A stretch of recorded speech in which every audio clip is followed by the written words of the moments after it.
Взяла обед, а взяла шумас хатырску, а журналистша, хайбан баишти крыцван, шбара сегбрахет, а усура сазхёб. Взяла обед хатырску, коллега, журналистша, пресс-конференция Ялахо, Хадай пресс-конференция, тема хазы язкны, ялхны усихадзам, азарако, рацоп скуяна год, шарейшимо, урт азарак, уртака пацаразыхан, нехя хайзейт, усауп, традицияла, абсуат или хопшра, ханпи рабхетпи азара. Фатима Гергеб хапсут или хопша. Аслан Гергипа яхыс замз з район курджи актив айпылараква мепыжгон. Яхаги цухтонпи айпылара мепган аква. Хакука сирма азурта айпылараква наскилкас иқашцарцфилшой. Итабу. Фымз мясит ашукс хтоиште, фымз рынцала район курджи иқацаз аускоз барстахан, айхтераква хамазар хрлав сайверстахан. Идзбам а проблема корасоп уртги течезник хрлав сайверц яхбарц хапхе аплан пакеджах карц убурта проблема ко рыцберзе. Асё айзераква хортоп хскуяна год избам гзер уган кахала айхабра район айхабра а дисциплинах гергод нас уртайзер корча хава айпларала хуб ирыму патагла заша айхабы ясовер Стара иртар Сергей издырвазар стахупико типача атыпкорча аваса нарацвио дорогана гла ансолак яха ибео саха ахасурна год яшо саха нубалак яхай мариоп апкара бзеква яшо курыт глара.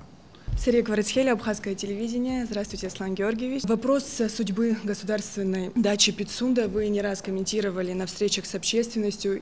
И тем не менее, что-то поменялось в этом вопросе. И еще следом вопрос. На встречах и переговорах в Москве обсуждались ли другие подобные Пицунде объекты? Спасибо. Вы проинформированы о том, что соглашение подписано, но не ратифицировано. Парламент на заседании комитета одобрил. Теперь вот процесс на этой стадии. Было обращение в Конституционный суд, ряд инициатив в этом ключе было обозначено.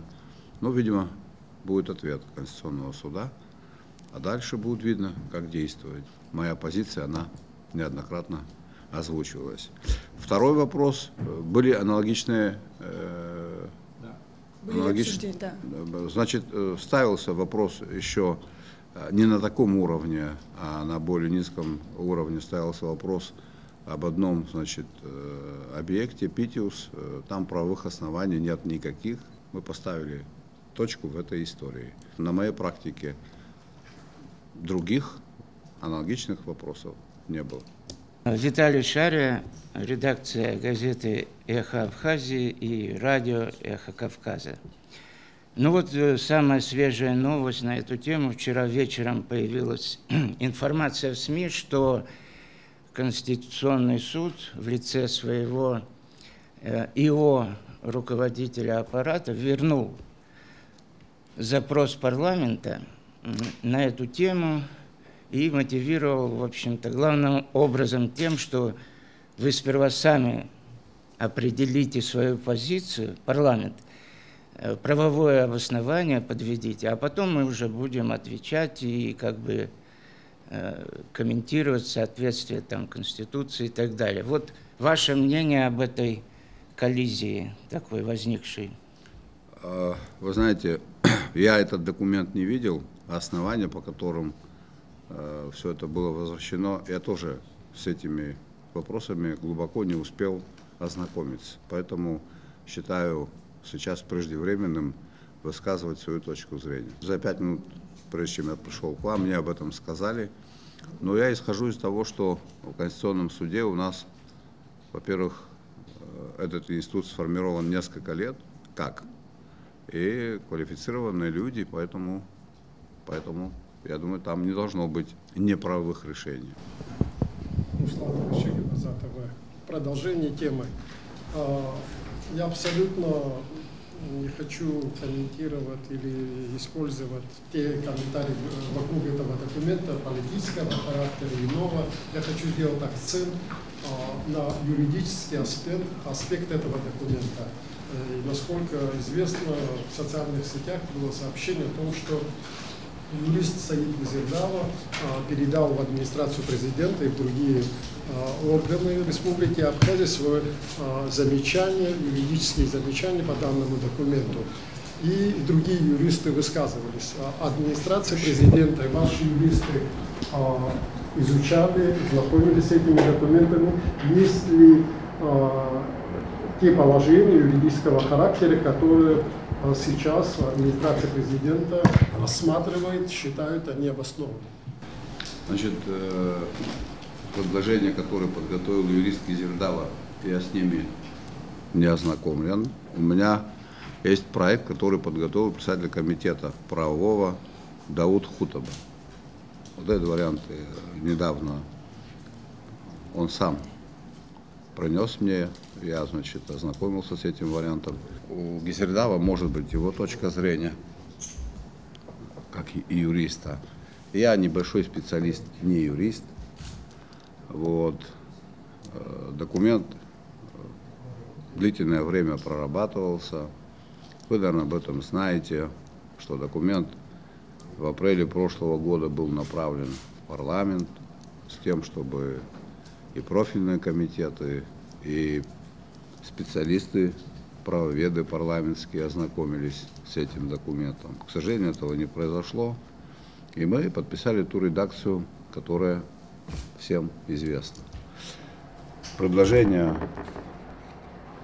которые поступили от Хутаба Даута, вот я просто опасаюсь высказываться и быть некомпетентным не хотелось бы. Вот, на мой взгляд, на взгляд не юриста, но они как бы, знаете, принципиально ничего не меняют, так как я это прочитал. Ну, наши специалисты занимаются, смотрят.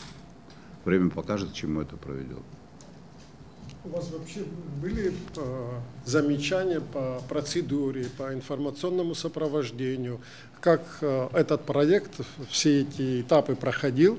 Потому что абхазская общественность, в том числе и журналисты, узнали об этом подписанном документе спустя почти год. Есть определенный регламент,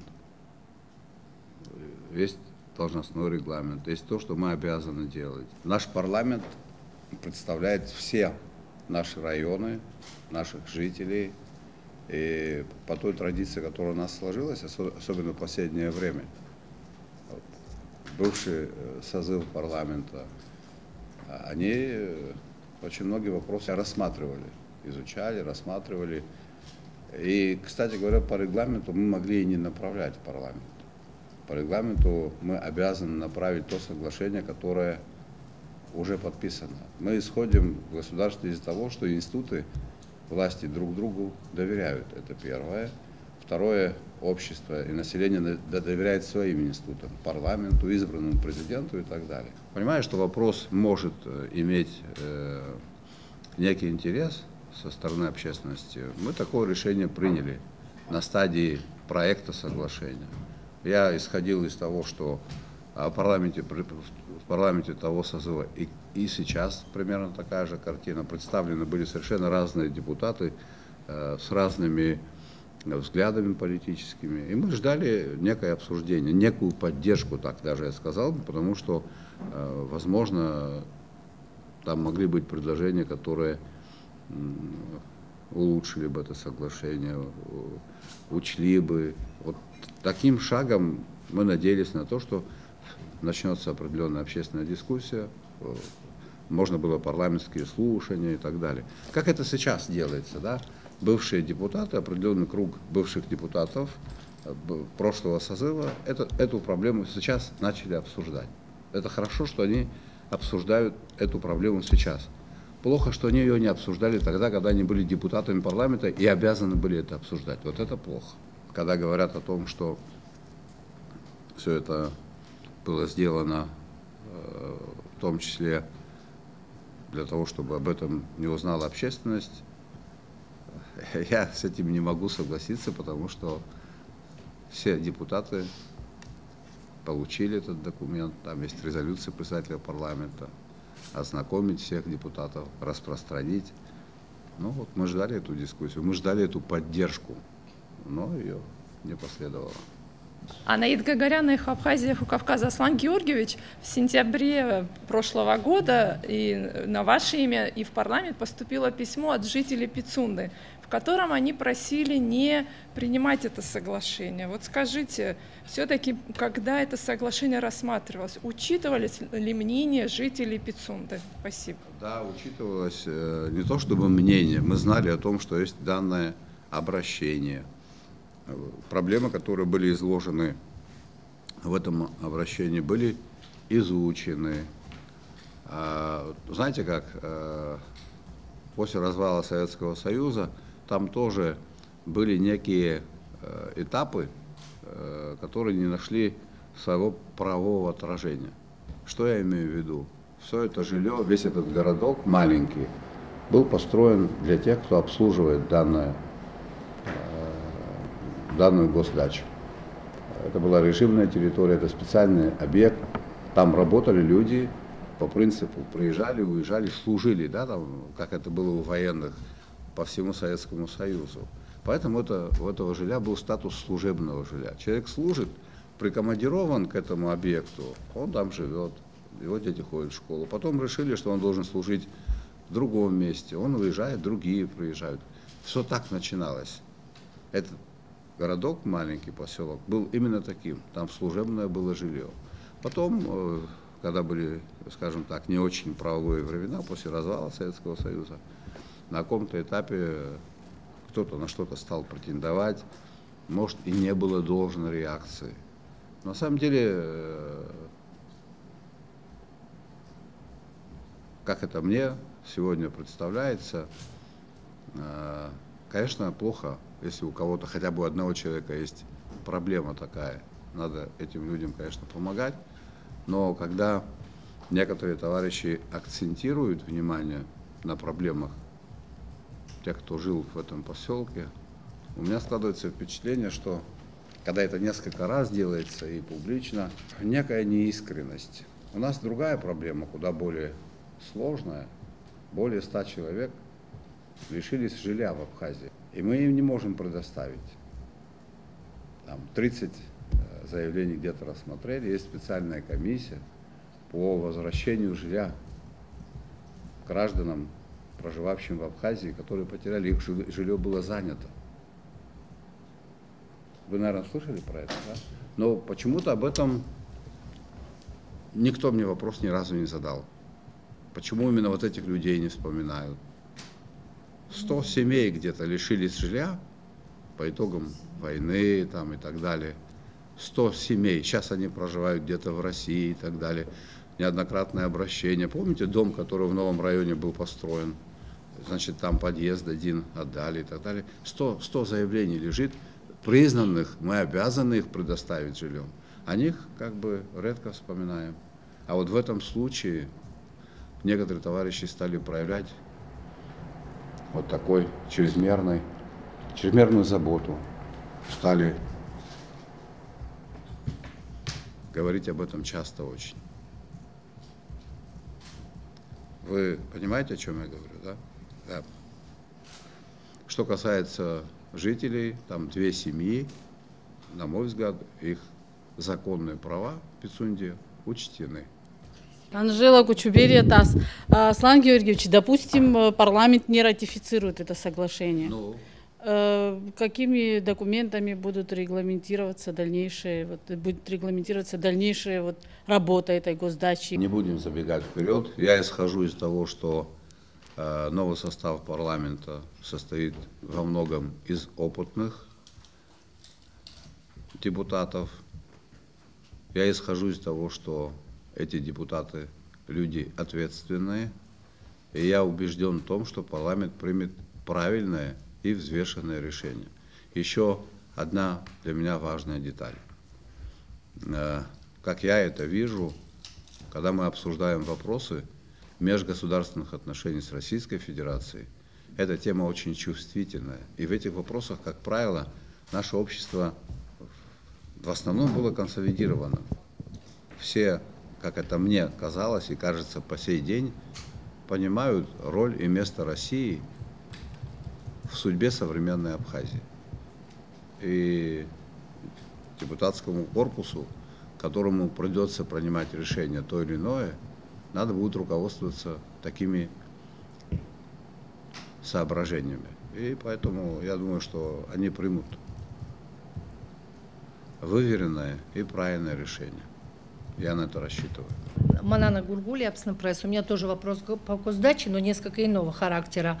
Как обеспечивается или будет обеспечиваться режим заповедника на территории, если начнутся какое-то капитальное строительство, ремонт? Потому что вот эта экологическая составляющая беспокоит наших жителей, и очень много таких подобных вопросов задают. Да.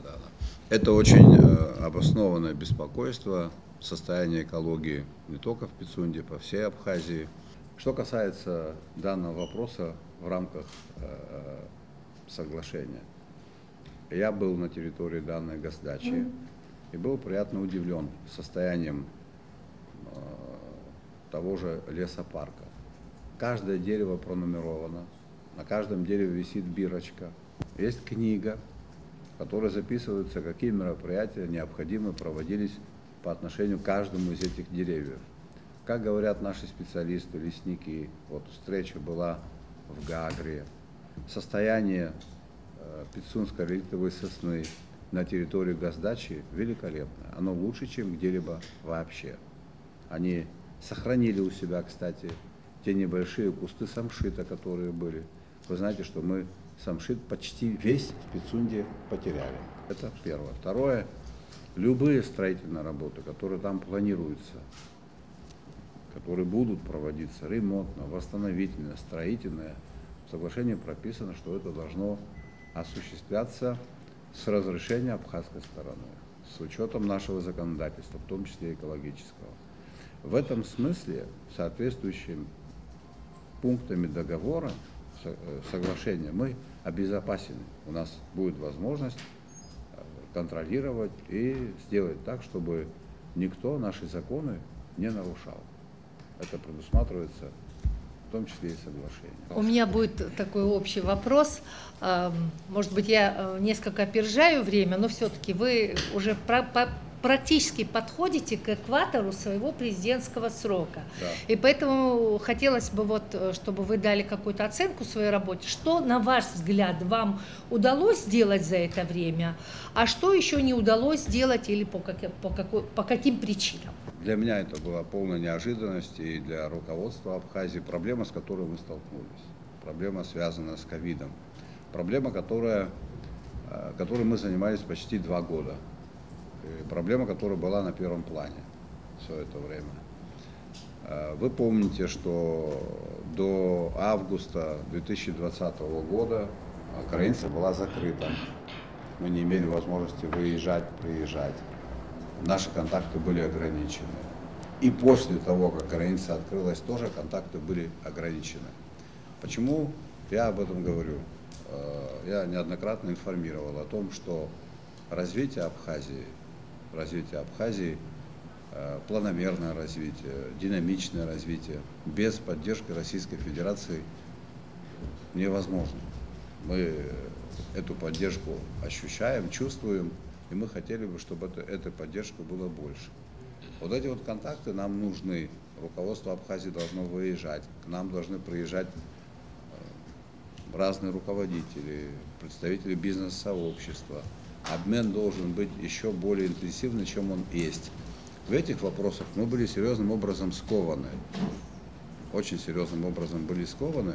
Поэтому на сегодняшний день я хочу сказать, что те планы, которые мы перед собой ставили, они как минимум сдвинулись на 1,5 года. В частности, я имею в виду крупные проекты, о которых мы сейчас говорим, без которых нам будет очень сложно развиваться. Проекты, связанные не только с экономикой, проекты, связанные с другими направлениями нашей деятельности. Что удалось за это время сделать? За это время, я так сказал бы, мы впервые за, так скажем, послевоенный период в прошлом году выполнили плановые показатели по государственному бюджету. Некоторые товарищи это оспаривают, но я утверждаю, что в прошлом году у нас даже был профицит. Это не всегда хорошо, но сверх плана мы собрали для нас существенную сумму денег. Примерно такая же картина и сегодня, сверхплановые показатели. У нас неплохие показатели по некоторым государственным предприятиям. Они стали значительно лучше, чем были. За это время мы смогли неплохо оснастить Министерство внутренних дел. За этот период мы смогли оказать помощь, адресную, материальную помощь более чем 5000 граждан Абхазии. Эта помощь на сегодняшний день исчисляется примерно в 700 миллионов рублей. По противодействию некоторым видам преступлений у нас возникли существенные результаты. Речь идет о похищении, разбое и так далее. В отношении наших отдыхающих резко сократилось количество правонарушений. Конечно же, это не так много, как нужно было бы, но вот эти, скажем так, обозначившиеся тенденции могут нас привести и должны нас привести к еще большим результатам. В некоторых проектах мы продвинулись существенным образом. Я всегда говорил на эту тему и дальше буду говорить. Вопрос связан с режимом работы пункта пропуска. В договоре 2014 года было прописано, что в течение 2 лет режим работы пункта пропуска поменяется. Этого не произошло. Но сейчас активно начали этим заниматься. Думаю, что на это дело уйдет около 2 лет. Но мы эту проблему должны будем решить. Вопрос связан с запуском нашего аэропорта. У Абхазии такого опыта не было. Сухумский аэропорт строило советское правительство. В этом вопросе тоже мы существенно продвинулись. А именно, мы уже подписали контракт на проектирование. Вот сегодня можно приехать туда, в аэропорт, и вы увидите работающих людей на полосе, которые занимаются изучением состояния полосы. В намеченные сроки мы аэропорт запустим. Как это мне представляется, к нашей стране, к нашей экономике стали проявлять больше интерес бизнесмены. Вы знаете о том, что в Очимчирском районе, в селе, один объект был запущен за 1 год. Я думаю, что в Очимчирском районе в этом году будет еще одна приятная новость. Имею основания полагать и говорить об этом вслух. Тот объект, который стоит в Очимчире, высотка, такая же, которая была в Гудауте, да? В Гудауте ее запустили, она уже, по-моему, функционирует. Этот объект в Гудауте стоял 37 лет, так, да, примерно. То же самое в Очимчире. Я предполагаю, что к сезону 2023 года Очимчирский объект заработает. Это тоже 150-200 рабочих мест и существенное пополнение бюджета. Ряд других объектов туристических, новых, современных у нас в Абхазии за этот период появилось. Отель, который запустили напротив Лиона. Через Баслу отель, надеюсь, тоже будет запущен. Это все было в рамках льготного кредитования. В Гудаутском районе несколько отелей было в этом году запущено. Это все частные инвестиции. Но частные инвестиции, как правило, здесь меры поддержки российского государства, льготное кредитование, а там в Гудауте частные инвестиции. Когда инвестор частный идет, это говорит о том, что он верит в эту страну, в возможности этой страны. Вот такие у нас появились, на мой взгляд, подвижки. Ну, не знаю, вы обратили внимание или нет, мы пытаемся, все районы нуждаются в поддержке государства, но наиболее депрессивные районы – это восточные районы Абхазии. Мы пытаемся там тоже работать с еще большей энергией. Вот в этом году удалось осветить трассу. Я не знаю, доводилось вам ездить вечером на этом участке или нет. На мой взгляд, очень даже неплохо получилось. Но это все еще не то, что хотелось бы. надо, конечно, делать больше. В планах этого года асфальтирование дороги в Творчели до водопада. Восточная Абхазия с точки зрения развития туризма все больше и больше стала представлять интерес. Она в меньшей степени освоена. Но мы как чувствуем, люди туда потянулись. С 2020 года по 2022 год основные категории бюджетников, основные категории, это не все, повышение заработной платы на 75%. Это факт, и это произошло. Повышение заработной платы коснулось более чем 13 тысяч наших бюджетников. На 75% произошло повышение заработной платы сотрудников Министерства внутренних дел. На 75% произошло повышение заработной платы сотрудников органов безопасности. Это все то, что сделано за последние 1,5-2 года. По Министерству внутренних дел на существенное повышение уровня материально-технической обеспеченности. Более 100 транспортных средств поступило, средства связи, обмундирования. Существенное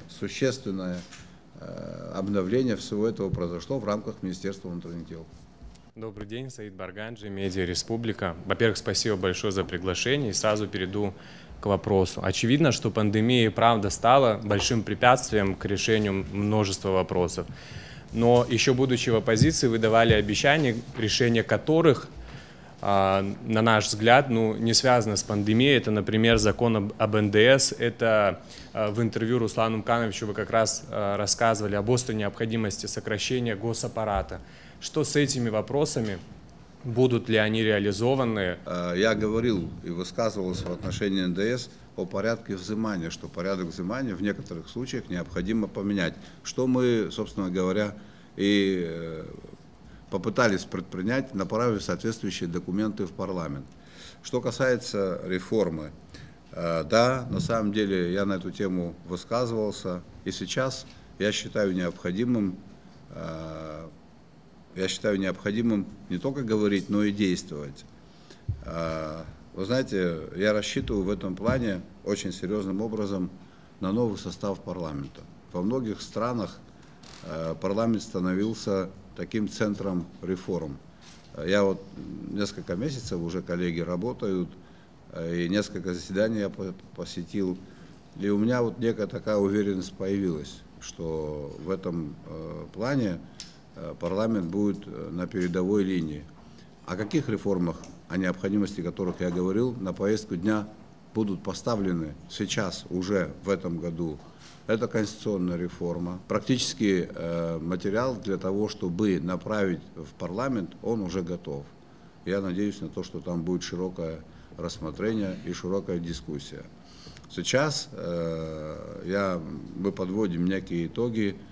Мы хотим посмотреть на структуру органов исполнительной власти, от каких министерств и ведомств, что нам ждать, какая должна быть оптимальное штатное расписание.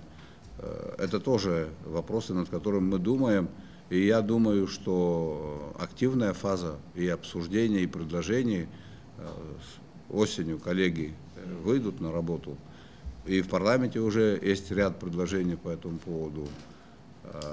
Каким должна быть структура и правительства, структура, вообще у нас несколько, скажем так, органов государственного управления, там, министерства, ведомства, потом агентства. С этим тоже надо посмотреть, какая из этих форм наиболее оптимально, уйти, может быть, на 2 уровня, сейчас у нас 3 уровня и так далее. Эти вопросы мы будем поднимать. Мы направили в парламент вот эти дни, они не успели рассмотреть, значит, предложение по созданию корпорации развития. Вот в этом документе, да, корпорации развития, о чем идет речь? О масштабных преобразованиях и в экономике, и в управлении. Это очень похоже на то, что в свое время было презентовано в Абхазском госуниверситете. Есть такая программа «25 шагов», она такая очень мобильная, на мой взгляд, интересная, и актуальность этой программы сохраняется. И в рамках корпорации развития, в том числе, мы будем проводить,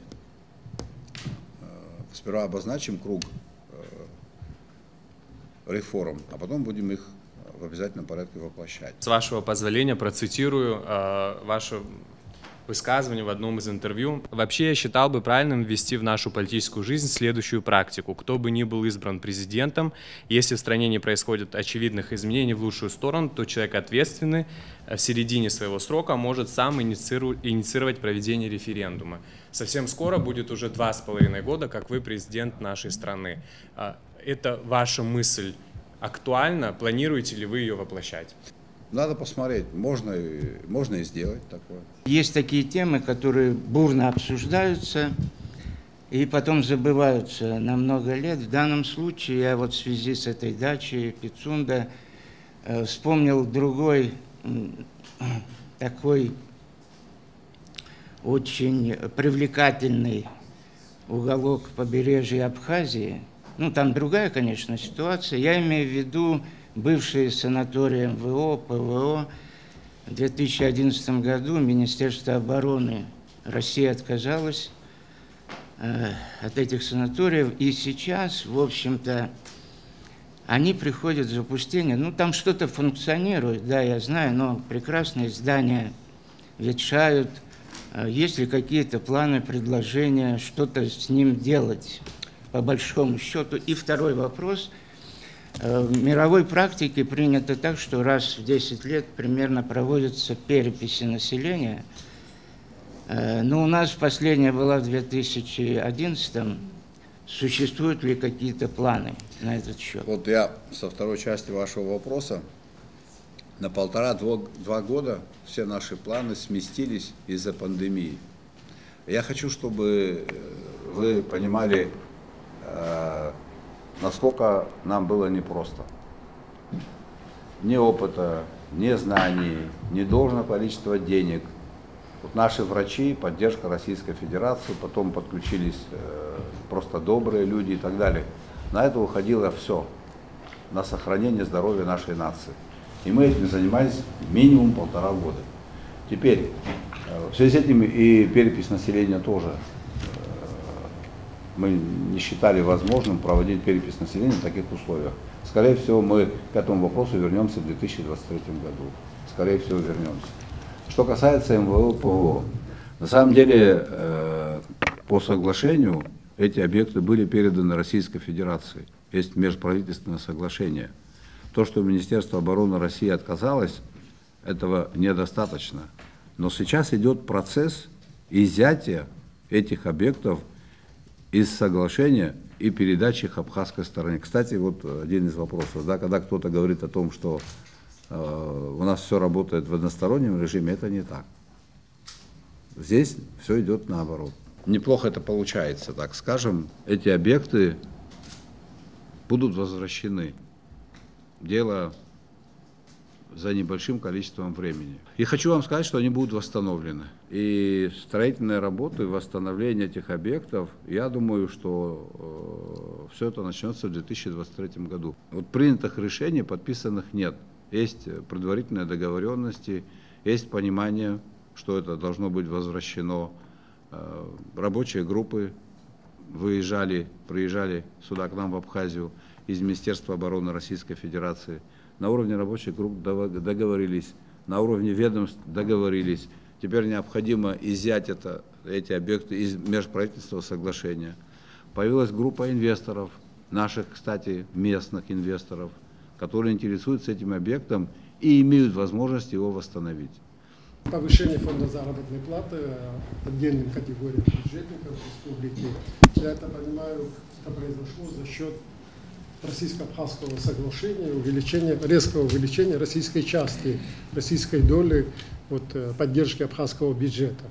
И в соответствии с программой взаимодействия между Россией и Абхазией, российская доля постепенно будет уменьшаться, и к 2025 году она дойдет до 25%. Сейчас 85%, и в 2025 году она опустится до 25%. Насколько экономически Абхазия готова сохранить этот бюджетный уровень заработной платы, который они сейчас получают за предстоящие годы, что бюджет будет зарабатывать так хорошо. И в этой связи я обратил внимание на недавнее постановление правительства о минимальном размере оплаты труда в сумме 10 тысяч.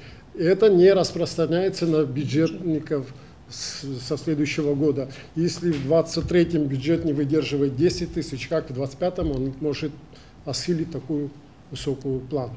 Что касается повышения заработной платы, там на принципах софинансирования 15% платим мы, 85% Российская Федерация, и мы должны прийти к соотношению, которое вы указывали, озвучили сейчас. Так вот, я же и говорю вам о том, что по итогам прошлого года у нас были сверхплановые поступления в бюджет. За счет этого мы покрыли расходы, связанные с ковидом, и расходы, связанные с софинансированием повышения заработной платы. У нас и сейчас плановые показатели значительно выше плановых показателей прошлого года. Но по итогам первого полугодия у нас есть определенные сверхплановые поступления. Та динамика, которая обозначилась в последнее время, последние 1,5-2 года в плане формирования доходной части бюджета, она позволяет брать на себя такие расходы.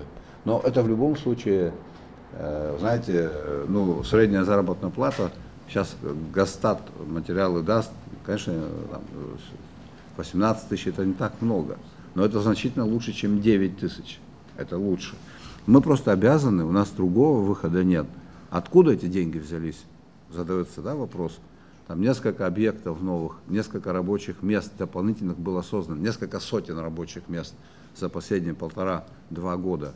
Там 8 объектов туриндустрии, там 500 рабочих мест. Не только за счет этого, за счет того, что улучшилось качество администрирования.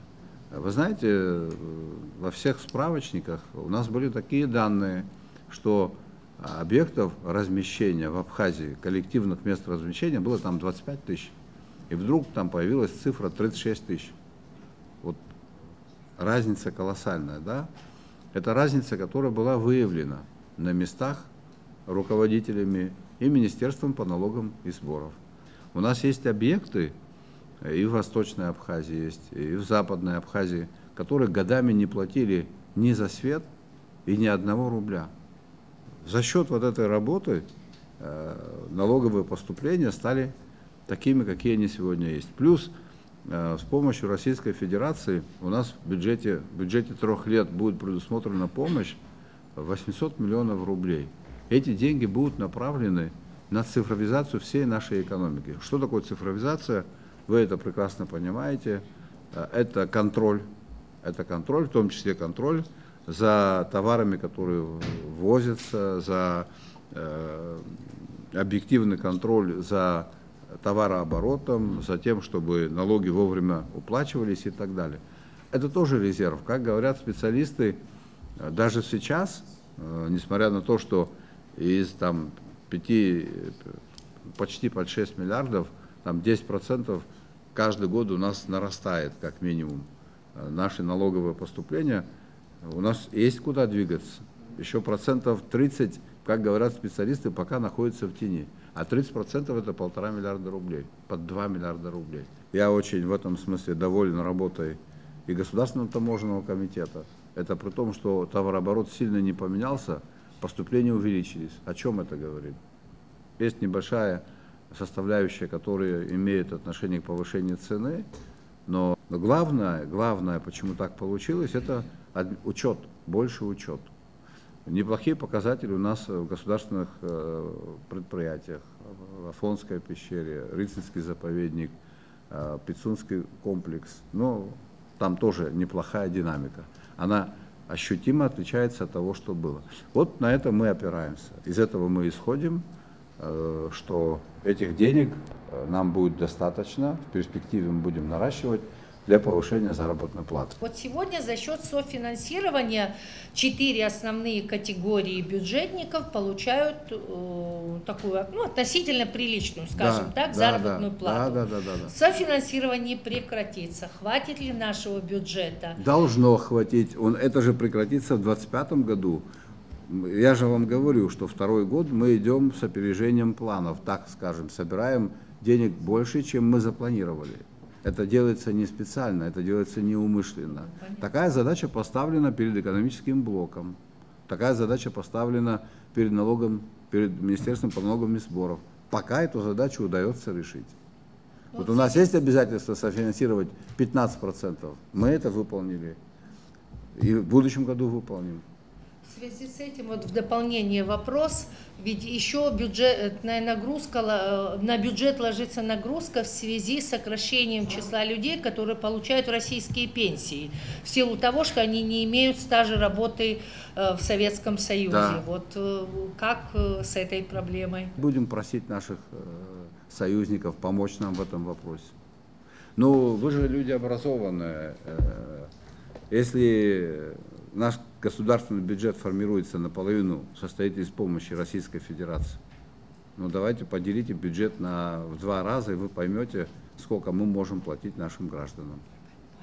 Не повышение будет, а двукратное сокращение. Поэтому мы и говорим, что необходимо развивать крупные проекты.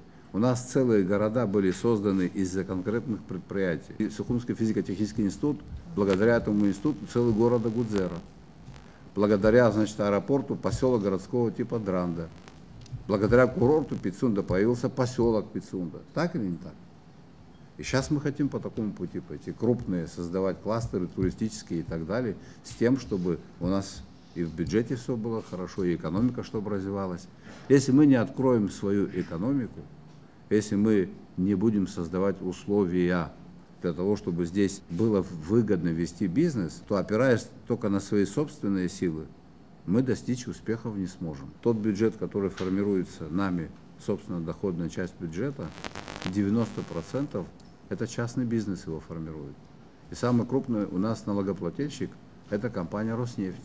Они платят около 500 миллионов рублей в год. Потом идут сотовые операторы, как известно, тоже с участием российского капитала. И так далее. Например, на том же объекте 2 звезды в Тамыше средняя заработная плата выше, чем на объектах 4 звезды в Гагре. Трудовых мигрантов у нас в столице работает 1300 человек. Средняя заработная плата 35 тысяч. Аслан Георгий, шара парламента хяныштым таношцуз шазат калыта. Апсна хунткарат успортаква информация технология хархора. И чуцо информация технология хархора приоритетна и шишеп хедзо апсна экономика социалта глазаща аихтура захуна. С харта усахаху у нас информация адхула бакон пи хаму информация ла цандрыбщи гала район абсолютно лухапшрея радио азызилу чахопштир анзе инейцум. Измбоғо перетшана ожайго журналист фитерза он яздара убри он би псними пос вақтыско я отхоп уртаважлар насария идеология то азшигам паскуяна гойд шаравиягана хилашачаквас южбо это глаза шапсах разахуна а цифровизация азразахуна а цифровизация азразахуна уйхара ахкуси хамоб программа ан януб абри 1 миллион хаизоучне убриги братапарак убрахкицо. Цифровизация всех отраслей, не только цифровизация, которая имеет отношение к Министерству по налогам и сборам. Мы будем создавать, в будущем году уже создадим межотраслевой центр по обработке данных. Телевидение Ганахала Ишхаз, Уги, программа Анео Пербок. Сандрипш, Хавайфлор и Кунхо, Харах телевидение, Ан Ико программа Корбар. И рахартвы татахуб избусхо. Сантопи аума яйва скоро. Сантопи агузамаря яйва юх по юпиш пошук сукорла. Сантала агузамари. Аслан Георгий па игва Башкортостане, Татарстане шатан шилан усут нуқарала шаан вай ширтать и выпшим объект ко южбейт речка аща лыцша сьянр вши усурат нуқара наски харабс назыхан ялахкавы. Ава усрует ахши атана а технологию хиархон. Вот чтобы вы знали, друзья Растахуб, меньше 1% площадей необрабатываемых. Меньше 1%. У нас обрабатывается 12% площадей. Кстати говоря, они привлекли в прошлом году инвестиции, кто-то 600 миллиардов рублей, какая-то из республик, кто-то 400. Сейчас Искбаловичем. Все заводы и фабрики, которые работали в советский период, особенно оборонная промышленность, ЗИГи, они все это сохранили. Все проекты инвестиционные свыше определенной суммы стоят на контроле. И вот люди приходят, отчитываются, рассказывают о том, как идут дела. И дальше они ищут инвестиции для того, чтобы вложить в свою экономику. Был создан уникальный город Иннополис, в котором проживают только специалисты по IT-технологиям. Они уже зарабатывают деньги существенные, только один вид налогов, это налог с заработной платы, а средняя заработная плата в этом городе 200 тысяч рублей. Работает около 10 тысяч человек, работают в самое разное время, кто-то утром, кто-то вечером. Таких специалистов в ближайшее время в России потребуется более 1 миллиона. Сегодня протокол прислали мне как раз таки тех поручений, которые были даны президентом Татарстана своим министрам. Министр по информации должен к нам приехать, мы поездим, посмотрим. И не исключено, что нечто подобное можно было бы у нас здесь создать. Единственный минус транспортная, значит, схема у нас пока слабая. Это люди мобильные, которые хотят там быстро улететь, прилететь. Казань развивается с точки зрения туризма. 3 миллиона туристов. 20 лет тому назад такого не было даже и близко. 25 лет тому назад. Центр очень современный. Словом, наглядный пример, как можно при правильных подходах обустроить жизнь граждан. Аслан Георгиевич, вы на одном из последних заседаний давали поручение правительству провести переговоры с российской стороной по поводу будущего дефицита электроэнергии в Абхазии в осенне-зимний период. Как эта проблема решается и что нас ждет зимой? Значит, вот сейчас вот сегодня еще там наши товарищи, но посмотрим, что они привезут. Проблема есть. Мы о ней говорили открыто. Переговоры и сейчас идут. Каким образом можно было бы снять остроту. Делегация находится в Москве.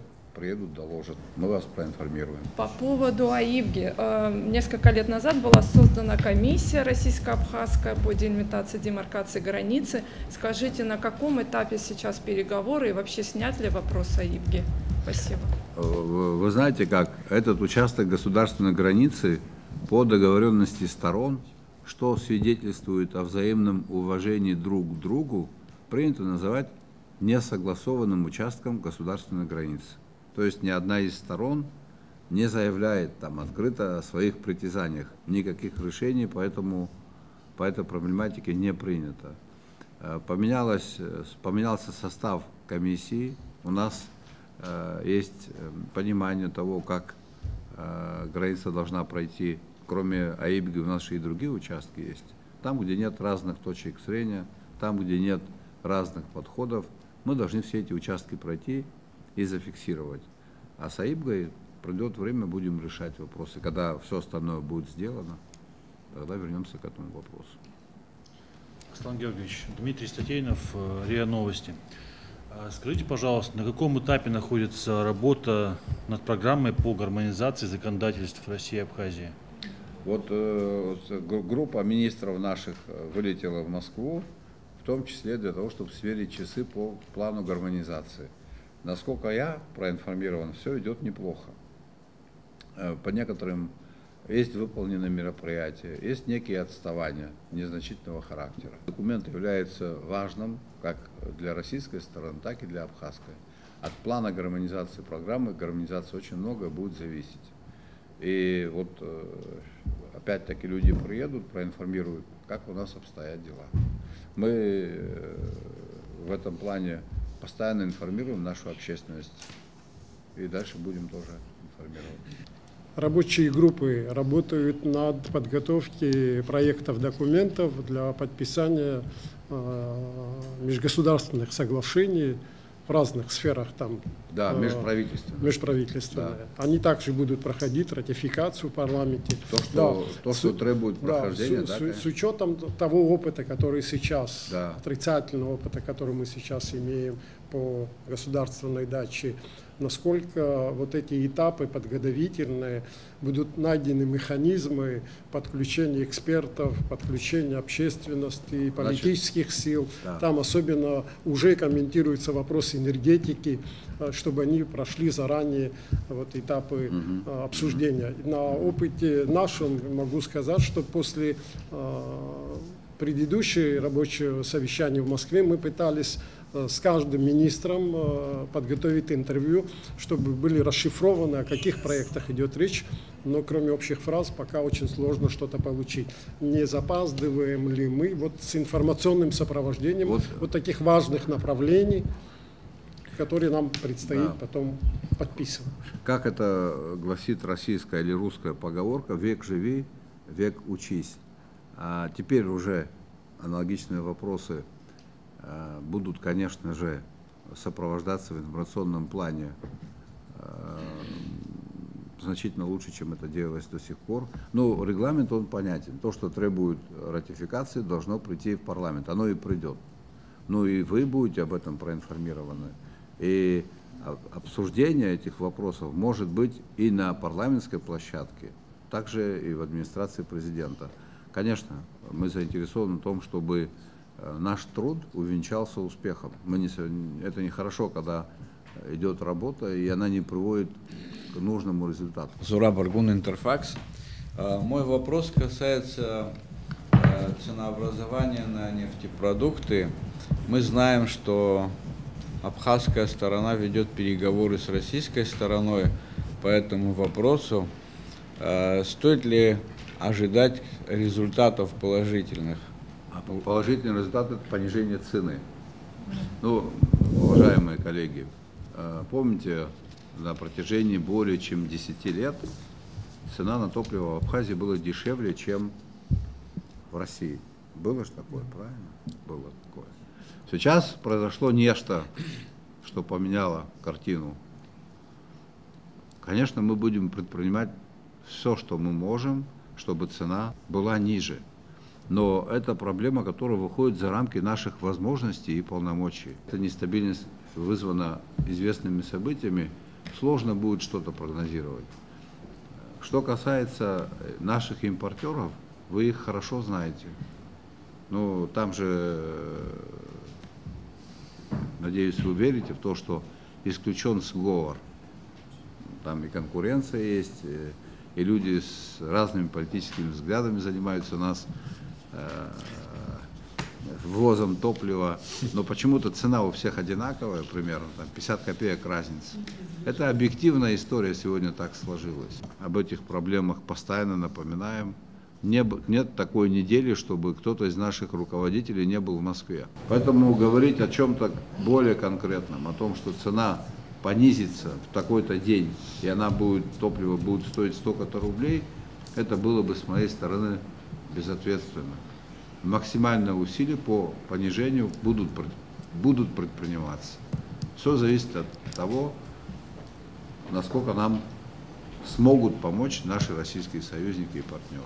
Аслан Георгиевич, как вы оцениваете ваш контакт с оппозиционными политическими силами? И еще один момент. Недавно премьер-министру, думаю, что у него дефицит бумаги, был подарен на пачка бумаги вот, для того, чтобы у него была возможность написать заявление об уходе. Как вы думаете, стоит это делать? Как вы оцениваете нынешнюю деятельность правительства? Позиция, она разнородная, совершенно разные люди. Есть люди, к которым я прислушиваюсь, и мнение которых для меня значимо. Есть в этой среде люди, которые имеют невосполнимые пробелы в воспитании и образовании.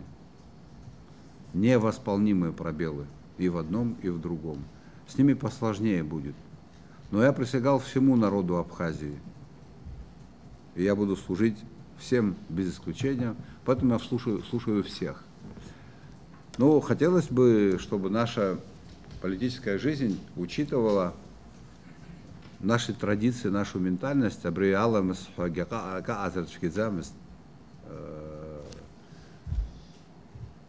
Не всегда эти правила соблюдаются, не всегда. Но последний раз я с представителями оппозиции встречался в апреле текущего года, вот в этом зале. Вот в ближайшее время планируется встреча, может, она будет через неделю, скорее всего, с представителями оппозиции. Но нам не удалось вот такой системный контакт наладить, мы не смогли, откровенно говоря, после известных событий декабрьских, потом были выборы парламентские, потом, значит, вот планировалось подписание соглашения, текст соглашения вроде бы выработали, и потом началось. Это нужно так, это нужно сяк. Ну, видимо, кто бы что ни говорил, я готов взаимодействовать с конструктивно настроенными людьми. Я настроен работать, но власть будет воспринимать конструктивную критику и делать выводы. Но очень плохо, когда некоторые товарищи переходят на оскорбление. Это недопустимо. Правительство, если оценивать работу правоохранительных структур, что тоже является частью правительства, я вижу, я думаю, это видят многие, не только я один, есть определенная динамика положительно наметилась.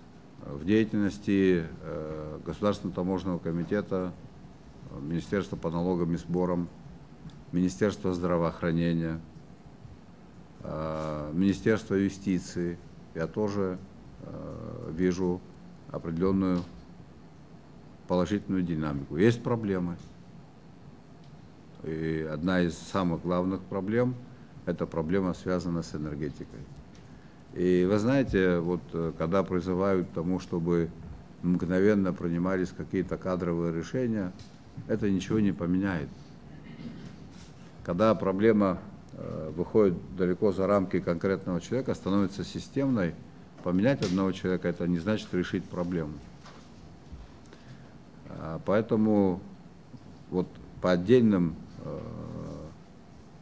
ведомствам я сейчас высказался, а ближе к осени будет видно, как мы будем входить в осень, в зиму. От этого зависит очень многое. В целом для того, чтобы дать оценку деятельности правительства. Какая работа ведется в этом направлении, чтобы все журналисты могли присутствовать и имели возможность задавать вопросы? Многих вас не знаю, многих знаю. И для меня как бы нет проблем общаться с журналистами. Газета «Республика Абхазия», Апснемедиа, Русудан Барганджи. Аслан Георгиевич, на вашей первой пресс-конференции я задавала вам вопрос. Здесь уже все обсудили, почти все глобальные вопросы, но меня всегда волнует один вопрос. Я уже надоела с этим вопросом, всем президентам задаю, не решается. Вопрос, может быть, решается зарплаты, электроэнергии, все. До каких пор Абхазская православная церковь будет в подвешенном состоянии? Меня лично этот вопрос волнует. Вы тогда на первой пресс-конференции сказали, что вы будете об этом говорить в Москве, в России, обсуждать. Вот меня интересует, за 2,5 года случалось ли вам обсудить этот вопрос в России? Эти вопросы никогда на повестку дня не ставились. При мне такого не было. И я их не выносил, и российская сторона не ставила.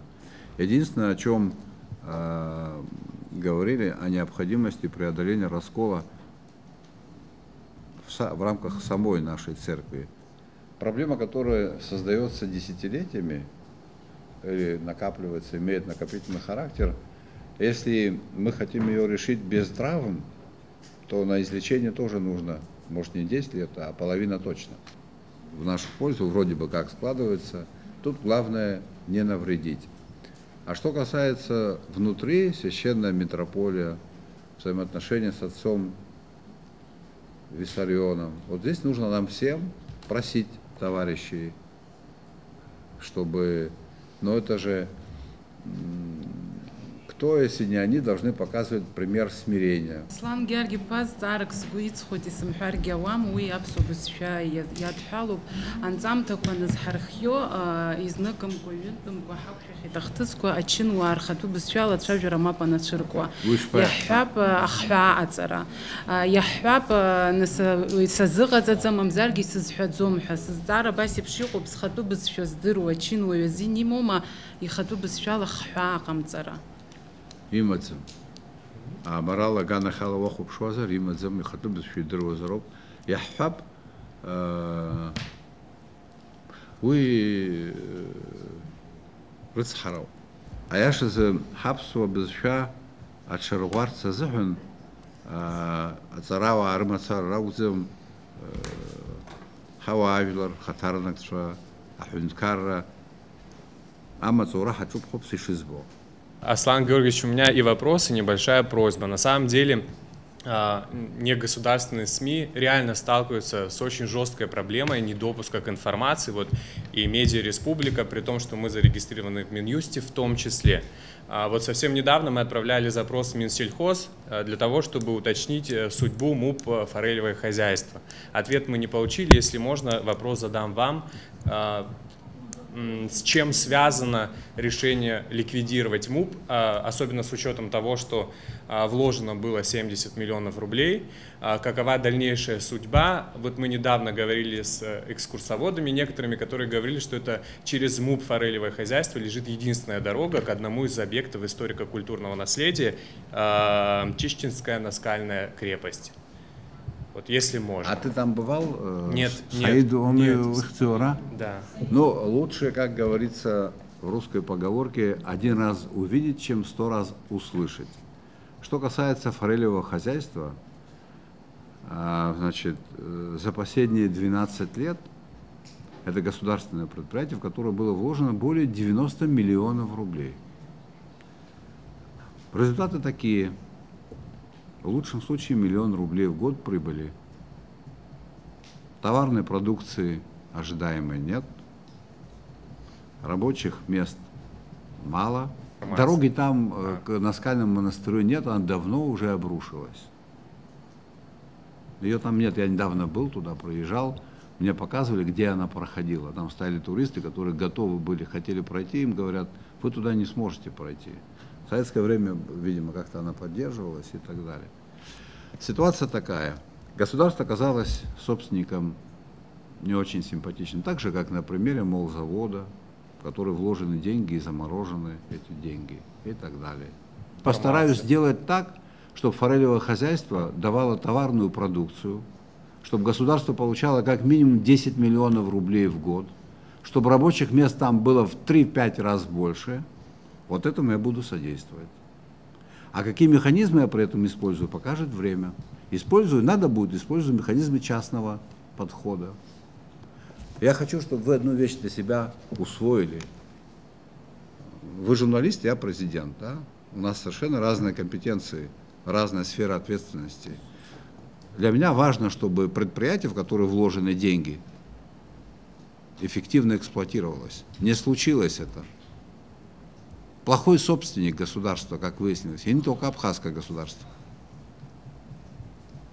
Так уж получается.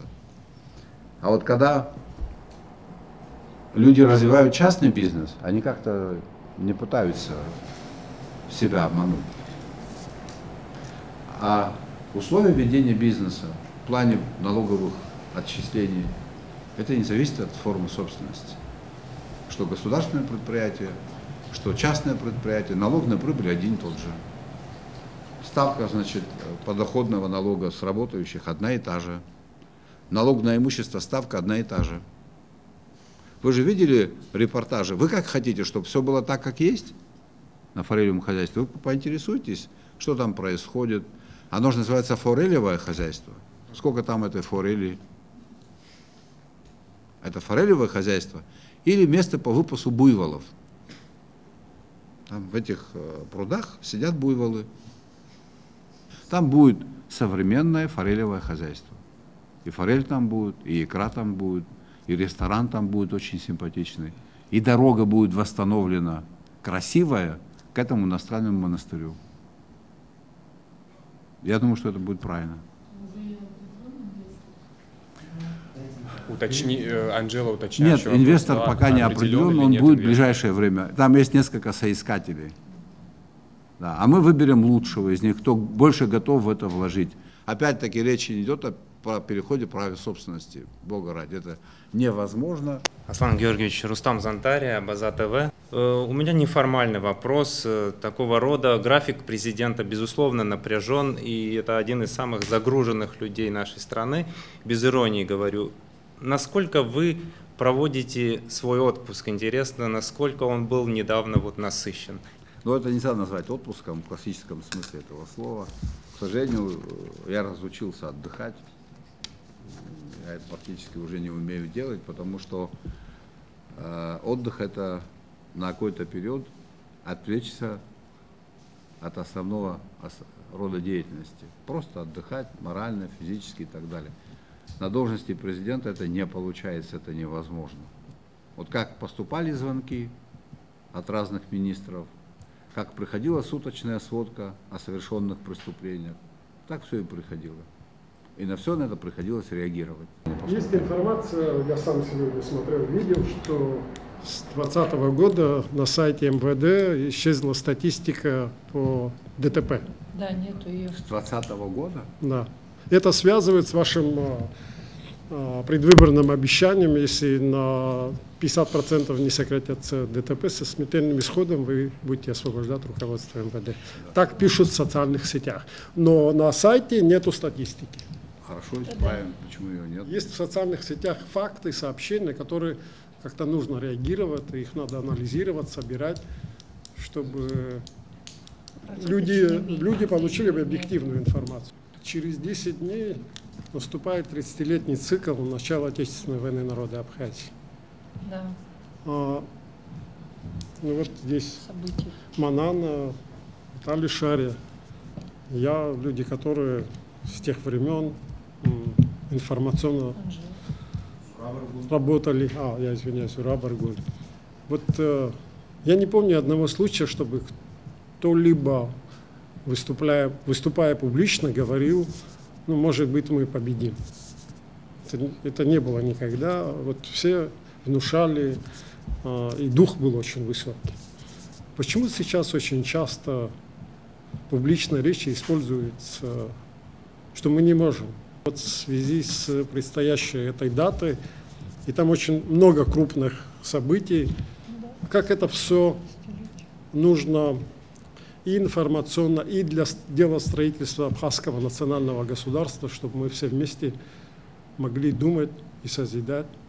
Такого государственного подхода о том, какая наша перспектива. Когда мне каждый день внушают, что мы не можем, меня это очень волнует. А что именно мы внушают, что мы не можем? О публичных выступлениях. Например? Почти все. Мы не можем без инвестиций никогда не проживем. Что мы не можем зарплаты поднять, мы не можем обороноспособность. Мы же сами свое отечество защитили. То есть нам вот свою долю, то, чего мы не делаем, мы как-то перекладываем на других. Вообще неприятно слышать, когда мы что-то не можем. Еще более неприятно вводить людей в заблуждение. Мы что-то можем. Это можно в деталях посмотреть, что мы можем и что мы собираемся делать, и что мы будем делать. Но я бы не хотел никого вводить в заблуждение. Что касается 14 августа, да, к этому мероприятию мы готовимся. Будет День добровольца. Есть комплекс мероприятий, который стартует в эти дни. В Гудаутах у нас будут большие мероприятия. И год, в который мы входим, в обязательном порядке, он пройдет под знаком 30-летия той победы, которую мы одержали. Но, Руслан, люди же хотят жить лучше. Люди хотят сегодня жить лучше. Я не знаю, вы были или нет, я собирал представителей культуры, деятелей культуры. Мы там не обсуждали творческие вопросы. Как поставить тот или иной спектакль. И какие аспекты там должны быть, и кто играть должен эту роль, ту роль. Я в этом не разбираюсь, мне об этом они не говорили. Все говорили о том, что в музыкальной школе крыша обрушивается. Уникальное здание, обрушивается крыша, это первое. Необходимо купить рояли, 2 штуки мы приобрели. У художественной галереи у художников нет места хранения картин. В Академии наук все обрушивается. Музей Нестора Лакоба обрушивается. Сейчас мы проект сделали, начнем. Все упирается в конечном итоге в деньги. Проблемы культуры не упираются в отсутствие творческих инициатив, в отсутствие, значит, за некоторым исключением, в отсутствие там талантливых людей. Все упирается в то, что нет сцены, крыши, дома, стены, что нет зарплаты должной. 99% упирается в эти вопросы. Обеспечение безопасности. За 30 лет очень многое ушло вперед. Огромное количество проблем осталось нерешенными. Все эти 30 лет Абхазией руководили сыновья Абхазии, правильно? И в правительстве были. Но что, все без исключения плохие, что ли? Или не хотели Абхазию? Почему у нас не произошло существенных изменений? Это к тому, что пришло время заглянуть правде. Или мы, опираясь на свои собственные возможности, будем долго и медленно очень продвигаться, или мы с учетом многих факторов в большей степени будем опираться на своих союзников. Тут надо нам как-то принимать решение, понимаете? Это не стыдно на каком-то этапе опираться на союзника. Я вот ничего постыдного не вижу. Завтра может быть совершенно по-другому все. Но не бывает по-другому экономических форм развития на современном историческом этапе. Коммунистическая система хозяйственная, ее нет. Но меня больше всего волнует тут мы не можем, мы не можем. Там, где мы не можем, нельзя врать. Я не сказал обману. Да. И поэтому, если кто-то говорит, что мы не можем, ну уж извините, это надо будет принять. Или показать тем, кто оппонирует, что это мы можем. Пусть придут, покажут, сделают. Я тут возражать в этом смысле не буду. Итак, сейчас Харстахуб за наш разговор. Я хочу, чтобы вы были уверены в том, что никакого неприятного осадка у меня не осталось. Это нормально, когда журналисты, особенно такие, как вы, культурные люди, задают неудобные вопросы. Это нормально. Поэтому спасибо за нашу беседу. Я готов в любое время. Как это вы скажете? Можно в 3 месяца раз, хотите по-другому, чтобы мы собирались и, как говорится, с первых уст снимали разные проблемы. Так, да?